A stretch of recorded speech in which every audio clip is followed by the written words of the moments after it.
NRI segments Dubai, Singapore, Mauritius இங்கெல்லாம் இருக்க எல்லாருமே வந்து இன்வெஸ்ட்மெண்ட்ஸ் இந்தியாவில் பண்ணும்போது டபுள் டாக்ஸேஷன் அவாய்டன்ஸ் அக்ரிமெண்ட் மூலயமா இன்வெஸ்ட்மெண்ட்ஸ் இன் மியூச்சுவல் ஃபண்ட்ஸில் பண்ணுறதுனால அவங்களுக்கு கம்ப்ளீட்டாக டேக்ஸ் கெயின் ஃப்ரீயாக இருக்காங்க. எஸ், இப்போ நீங்கள் 1 crore இன்வெஸ்ட்மெண்ட் பண்ணியிருக்கீங்க. ஸோ ஓவர் த பீரியட் உங்களுக்கு 2 crores உங்களுக்கு இருக்க உங்களுடைய வேல்யூஸ் அப்படின்னா உங்களுக்கு கெயின் ஆன 1 crore வந்து கம்ப்ளீட்லி டேக்ஸ் ஃப்ரீ.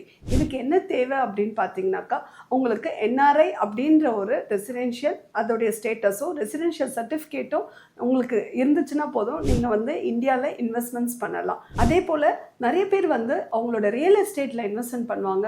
நிறைய பேர் பார்த்தீங்கன்னா இந்த விஷயம் தெரிஞ்சதும் அவங்க சஃபஸ்டிகேட்டடாக அவங்களோட இன்வெஸ்ட்மெண்ட்ஸ் எல்லாமே வந்து மியூச்சுவல் ஃபண்ட்ஸில் பண்ணுறதுனால டபுள் டாக்ஸேஷன் அவாய்டன்ஸ் அக்ரிமெண்ட் மூலயமா கெயின்ஸ் எல்லாமே அவங்களுக்கு டேக்ஸ் ஃப்ரீயாக இருக்குது. அனதர் அட்வான்டேஜ் கிஃப்ட் சிட்டி மூலயமாவும் என்ஆர்ஐ வந்து இன்வெஸ்ட்மெண்ட் பண்ணலாம். டேக்ஸ் பெனிஃபிட்ஸும் கிடைக்குது அலாங் வித் த ரீபேட்ரியேஷன் பெனிஃபிட்ஸ். இதனால் அவங்களோட வெல்த் கிரியேஷன் வந்து ரொம்ப ஹியூஜாக அக்யூமுலேட் பண்ணக்கூடிய ஆப்பர்ச்சுனிட்டிஸை இந்தியா அவங்களுக்கு கொடுத்துட்ருக்கு. இது உங்களுக்கு தெரிஞ்ச என்ஆர்ஐ பீப்புள்ஸ்க்குலாம் நீங்கள் இதை ஷேர் பண்ணுங்கள்.